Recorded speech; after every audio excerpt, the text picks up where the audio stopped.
Alright, this is the BPN British Pendulum Tester carrier box. There's two handles on each side. Before you open it, you got to lay it flat on its back, and you can just notice where the hinges are on the top of the box. Alright, two latches on the side,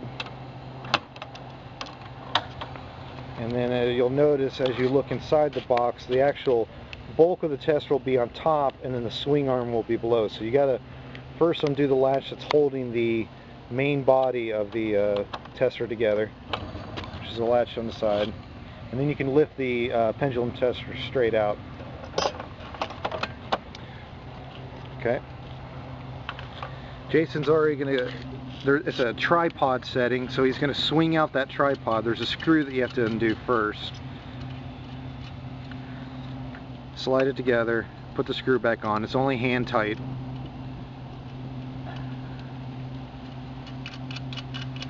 And for packing purposes, the main body here has to be set at its lowest position.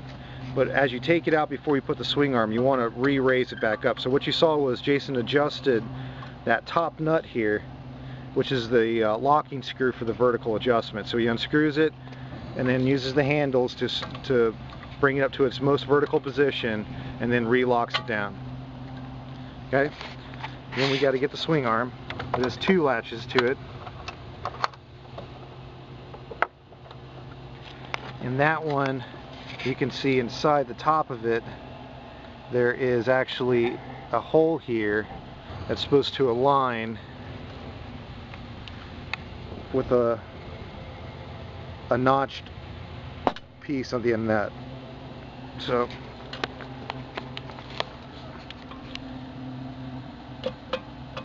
okay, and then he takes the locking nut, and we're going to include some pliers here.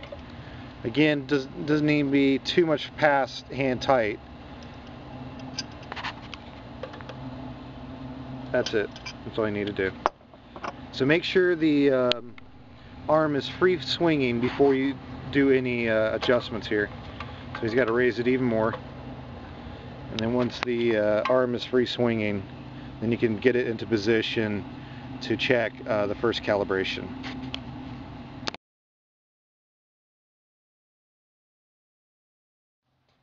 So the idea behind the BPN tester is you have the swing arm. Jason, can you go ahead and just do it? In its locked position, and you may have to press a button here just to get the locking pin into it if it doesn't fit, but that when released, the skid pad that's on the bottom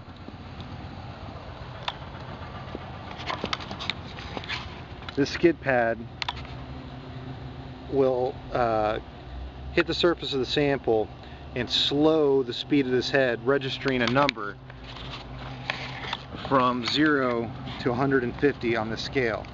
So this arm carries this needle here, this needle, free-floating needle here, to the pendulum number that you see there on the front side. So first thing we do is we check the calibration. Actually, first thing we do is we level the instrument in position. At the front of it, you'll see a leveling glass.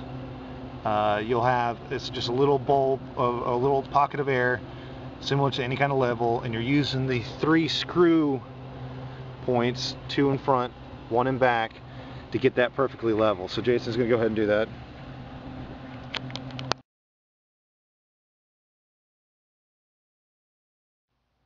Alright, after the BPN tester has been leveled, we want to make sure that the arm spring tension is set correctly.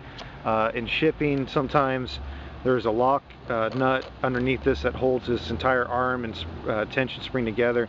Just unscrew the cap and just seat the nut against it, but you're just doing it hand tight. See, it's loose, and just as soon as you feel no tension, not even hand tight, you just see they're done. You're not even tight at all. Screw the cap back on. It's very hard to do while holding the camera. Alright, now Jason's going to check it. Again, the pad is not resting on the bottom. He's just going to press the button, and he's going to check to make sure that the needle is measuring 0. So again, with the needle set up its upright position, he's going to release the button, check, 0 at the 0 position. If the needle ends up high, that means you don't have enough tension in the arm. If it measures low, then you have to loosen the tension. That's done right here. You have 2 screw locks here. Actually, you have a locking nut on the inside, and then the outer one here adjusts the tension. So first you have to unlock the locking nut, and then if you roll this out, it reduces the tension, meaning that it'll allow the arm to swing higher. If you roll this further back in, it'll increase the tension. Whatever setting you complete with, you got to remember to lock this nut back into the adjustment spring.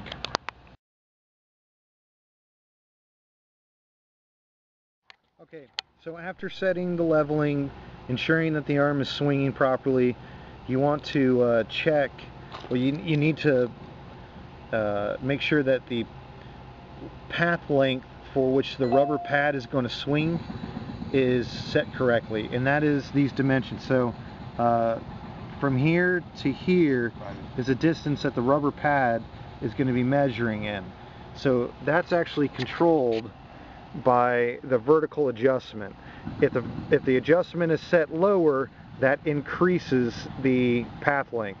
If it's set higher, it decreases path length. So at this point, Jason's going to show that first you have to unlock the locking nut, which he's doing. That releases the vertical adjustment. You can see that we can now vertically adjust it. And with his hand still on the adjustment screw, there's one on each side depending if you're left or right-handed, but he's going to lift a lever on the back side or the top side of the arm itself. Let me get an other shot here. Sorry.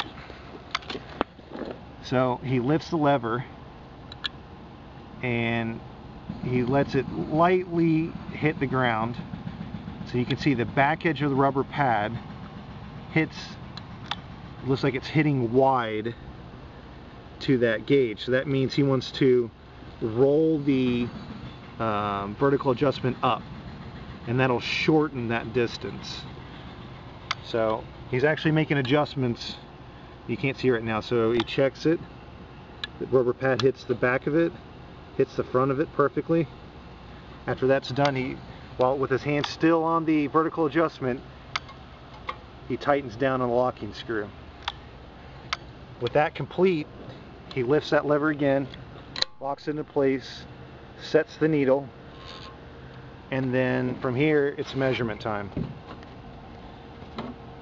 Douse the surface with water, let it swing, catch the arm, and that's your measurement. We got looks like a 57. Kind of make your own judgment on where that hits. Sprinkles again, releases the arm, catches the arm, and it measures 55. Essentially you do this 3 times. You want to get within 1 or 2 measurements the same, or you want to get 3 measurements the same, but they can be within 1 or 2 of the number. So that second measure was a 54.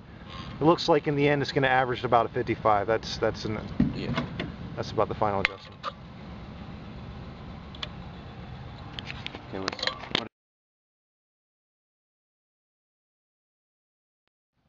so again, with the BP box open, we got to unscrew the arm from the main body.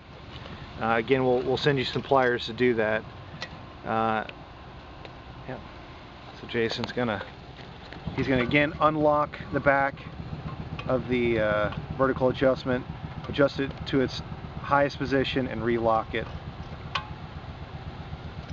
So now that the arm's free floating a little bit, he can unscrew that one piece. Things the other way.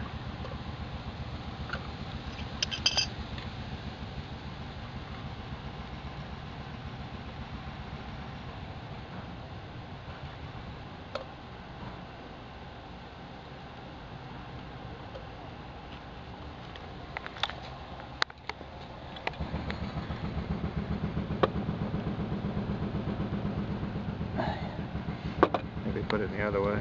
I think it's the other way. Yeah. Okay. Sorry.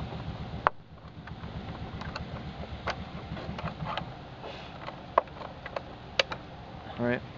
Now we have to take the vertical adjustment back down to its lowest position so it'll fit in the box. So Jason undid the locking nut, rolls it all the way down, screws it back, and then he's got to undo the tripod positioning. Undoes the screw, closes the apparatus, and puts the screw back on so we don't lose it. Also, there's a hole in the middle of the box where this wants to rest. So make sure before you close that lid that this is properly seated in that hole.